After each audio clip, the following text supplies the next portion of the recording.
Sonrisa, del escritor inglés D. H. Lawrence, cuento publicado en 1926. Sonrisa. Había decidido no acostarse en toda la noche, en una especie de penitencia. El telegrama decía simplemente: Ofelia, estado crítico. Sentía, dadas las circunstancias, que meterse en la cama del coche-cama sería frívolo. De modo que se quedó sentado, abrumado, en el vagón de primera clase, mientras la noche caía sobre Francia. Él sin duda debía encontrarse junto al lecho de enferma de Ofelia, pero Ofelia no quería, de modo que estaba sentado en el tren. Muy hondo dentro de él había un peso negro y grave, como un tumor lleno de tinieblas que pesara sobre sus entrañas. Siempre se había tomado la vida seriamente, ahora la seriedad lo aplastaba.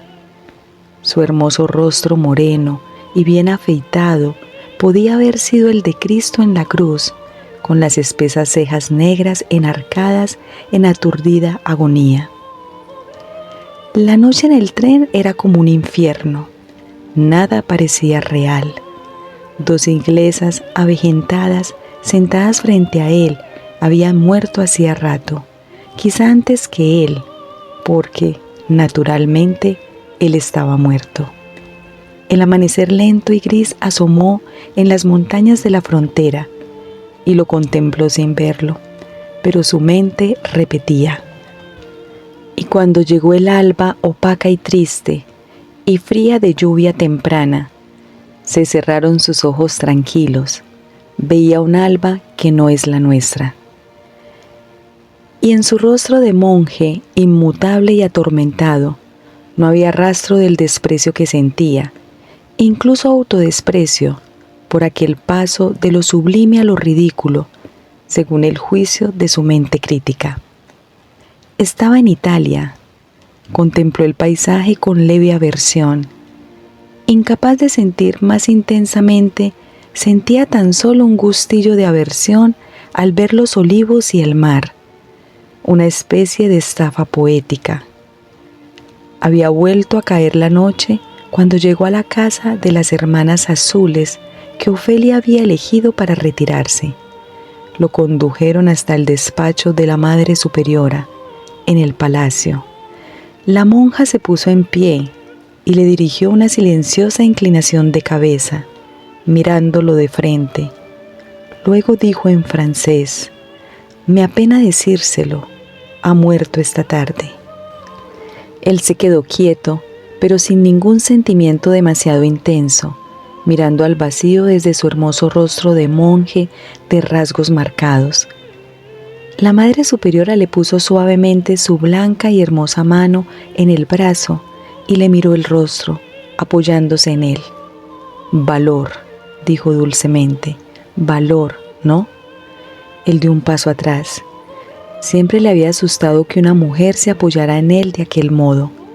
La Madre Superiora, con su voluminoso ropaje, era muy mujer. «Claro», repuso en inglés. «¿Puedo verla?». La Madre Superiora hizo sonar una campana y apareció una monja joven. Era más bien pálida, pero había algo ingenuo y travieso en sus ojos color avellana. La mujer mayor murmuró una presentación y la mujer joven hizo una leve reverencia modesta. Pero Matthew le tendió la mano, como un hombre que se aferra al último asidero. La monja joven abrió sus manos blancas y tímidamente puso una de ellas en la suya, pasiva como un pájaro que duerme. Y abandonando la tristeza del inexplicable Hades, él pensó: «¡Qué mano tan bonita!». Siguieron por un pasillo hermoso pero frío y llamaron a una puerta. Matthew, mientras andaba en lejanos abismos, seguía consciente del suave y agradable volumen de las ropas negras de la mujer, que se movía con un dulce revoloteo apresurado delante de él. Se sintió aterrado cuando se abrió la puerta. vio arder las velas alrededor del lecho blanco en la alta y noble habitación. Junto a las velas estaba sentada una monja y vio su rostro moreno y primitivo, enmarcado por la cofia blanca, cuando alzó la mirada de su breviario. Luego se puso en pie. Era una mujer robusta. Hizo una leve reverencia y Matthew percibió unas manos color crema oscuro moviéndose sobre un rosario negro en la rica seda azul de su pecho. Las tres hermanas se reunieron en silencio, pero revoloteando y muy femeninas, con sus faldas voluminosas de seda negra, al lado de la cabecera. La Madre Superiora se inclinó y con delicadeza extrema alzó el velo de estopilla blanca que cubría el rostro muerto. Matthew vio la hermosa serenidad de la muerte en el rostro de su mujer, y al instante, algo parecido a la risa brincó en las profundidades de su ser. Emitió un leve quejido y una extraordinaria sonrisa se abrió en su rostro. Las tres monjas, a la luz de las velas, que temblaba cálida y veloz como un árbol navideño, le observaban con miradas de profunda compasión por debajo de las viseras de sus cofias. Eran como un espejo.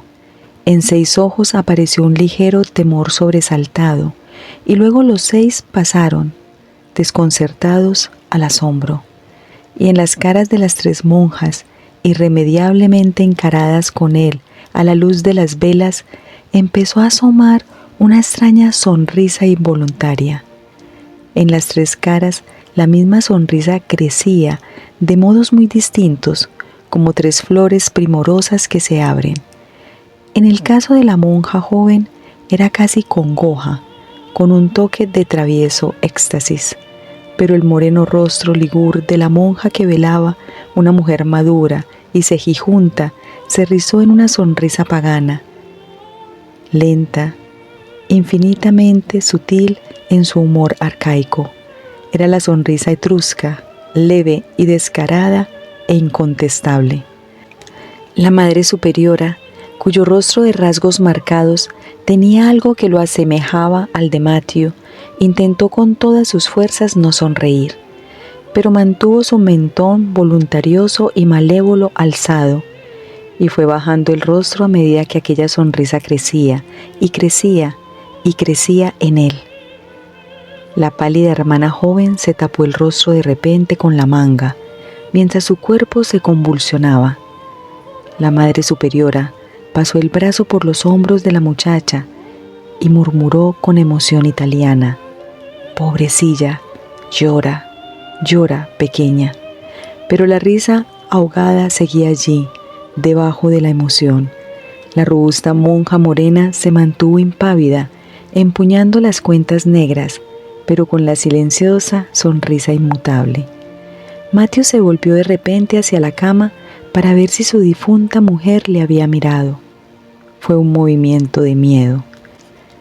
Ofelia yacía, tan hermosa y enternecedora, con su muerta naricilla respingona apuntando al techo y su rostro de niña obstinada, fijado en la obstinación final. La sonrisa desapareció en Matthew, y un gesto de martirio supremo la sustituyó. No lloraba, tan solo miraba sin ánimo. Tan solo en su rostro se acentuó el aspecto de: sabía que este martirio me estaba reservado.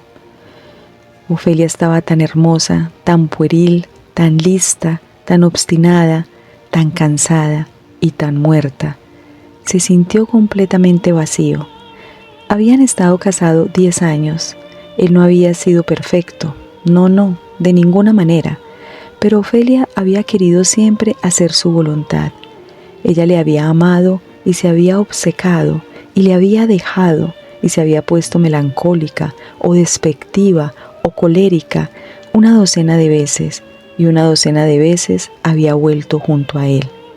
No habían tenido hijos, y él en su interior siempre había deseado tenerlos. Estaba muy triste. Ahora ella jamás volvería a su lado. Era la 13ª vez y ella se había marchado para siempre. Pero, ¿se había marchado para siempre? Incluso mientras lo pensaba, la sentía darle codazos en alguna parte, en las costillas, para hacerle sonreír. Tuvo una leve contracción y su frente se frunció irritada. No iba a sonreír. Afirmó sus fuertes mandíbulas bien afeitadas y descubrió los dientes mientras bajaba la mirada a la mujer muerta tan profundamente provocativa. Volvamos a ello, deseaba decirle, como el personaje de Dickens. Él no había sido perfecto. Iba a residir en sus propias imperfecciones. Se volvió de repente hacia las tres mujeres, borrosas tras retroceder detrás de las velas que ahora revoloteaban con las formas blancas de sus cofias entre él y la nada. Los ojos de Matthew brillaban y descubrió los dientes. Mea culpa, gruñó. Manchado, exclamó la Madre Superiora, acobardada, y sus manos se separaron y luego volvieron a juntarse entre sus tupidas mangas como dos pájaros anidando juntos. Matthew bajó la cabeza y miró a su alrededor, dispuesto a fugarse. La Madre Superiora, al fondo, entonó dulcemente un Padre Nuestro, y las cuentas de su rosario se balancearon. La monja joven y pálida se deslizó más al fondo, pero los ojos negros de la monja robusta y ominosa centelleaban como estrellas eternamente jocosas, y él se dio cuenta de que la sonrisa volvía a hurgar en sus costillas. «Oh», dijo a las mujeres en tono de reconvención, «me siento terriblemente trastornado. Será mejor que me vaya». Ellas revolotearon con fascinado asombro. Él caminó hacia la puerta con la cabeza gacha, pero mientras andaba, la sonrisa empezó a asomar en su rostro, atraída por el rabillo de los ojos negros de la monja robusta con su eterno centelleo. Y él pensó en secreto que deseaba tomarle las manos color crema oscuro, enlazadas como una pareja de pájaros voluptuosas. Pero insistió en residir en sus propias imperfecciones. Mea culpa, se aulló a sí mismo, pero mientras lo gritaba sintió que alguien le daba con el codo en las costillas y le decía, «Sonríe». Detrás de él, las tres mujeres en la alta habitación se miraban unas a otras y sus manos se abrieron por un instante como 6 pájaros que bruscamente salieran volando del follaje, cerrándose, luego nuevamente. «Pobrecillo», dijo la Madre Superiora compasiva. «Sí, sí», exclamó la monja joven, con pueril y chillona impetuosidad. «Ya», dijo la monja ominosa. La Madre Superiora se dirigió en silencio hacia el lecho y se inclinó sobre el rostro muerto. «Parece darse cuenta, pobre alma», murmuró, «¿no creéis?». Las 3 cabezas con cofia se inclinaron a un tiempo y por primera vez vieron el leve rizo irónico en las comisuras de la boca de Ofelia.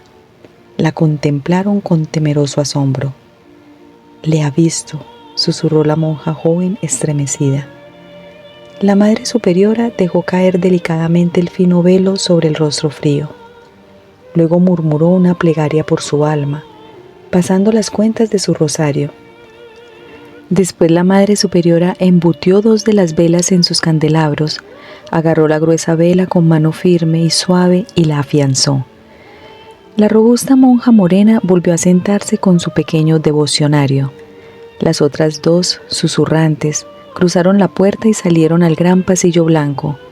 Allí, navegando suave y silenciosamente en sus oscuros ropajes, como cisnes oscuros en un río, de repente titubearon. Ambas a un tiempo habían visto la desamparada figura de un hombre con un melancólico abrigo, vagando al extremo del pasillo, en la fría distancia. La Madre Superiora aceleró de repente el paso, aparentando prisa.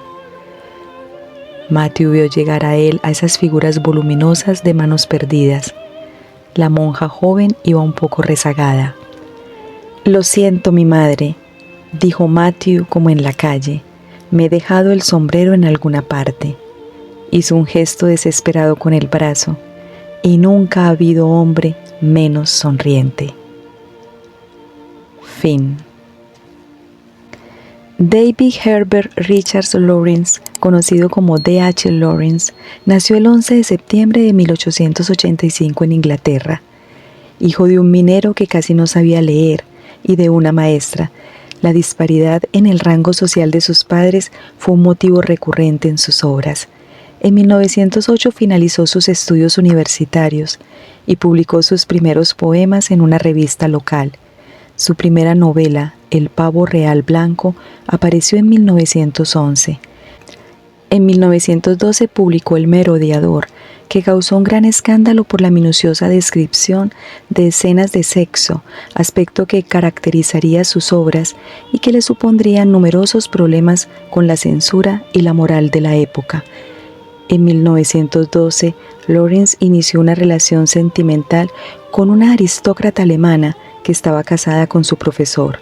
Frieda abandonó a su esposo e hijos para convivir con Lawrence en Bavaria, Alemania. Ambos se casaron en 1914 después de que ella consiguiera el divorcio. Fue un escritor prolífico, autor de novelas, cuentos, poemas, obras de teatro, ensayos, libros de viaje, pinturas, traducciones y críticas literarias. Sus obras más notables incluyen Hijos y amantes, 1913. Describe en gran medida su propia juventud, al tiempo que refleja su preocupación por los efectos de la naciente sociedad industrial.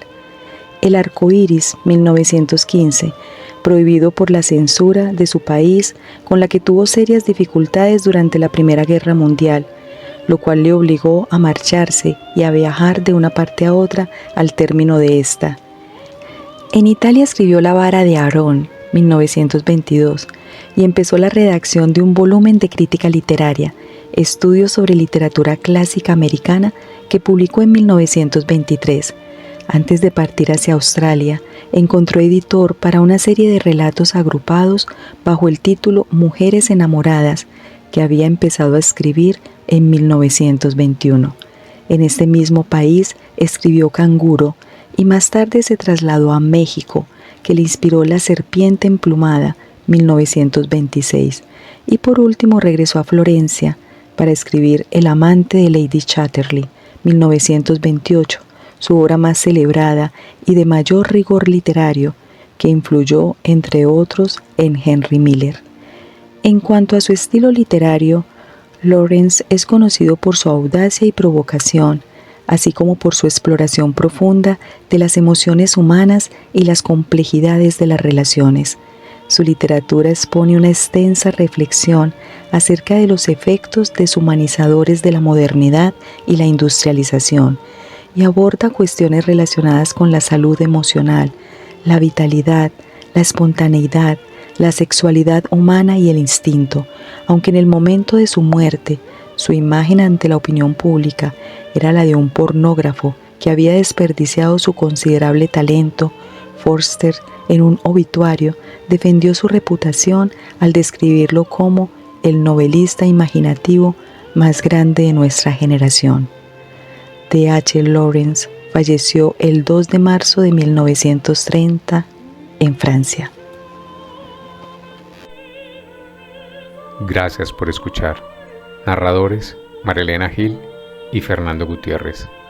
Libromante es un proyecto enfocado en la difusión de obras literarias. Suscríbete y siempre recibirás nuestro contenido. Deja un like y esto nos ayuda a llegar a más personas. Muchas gracias.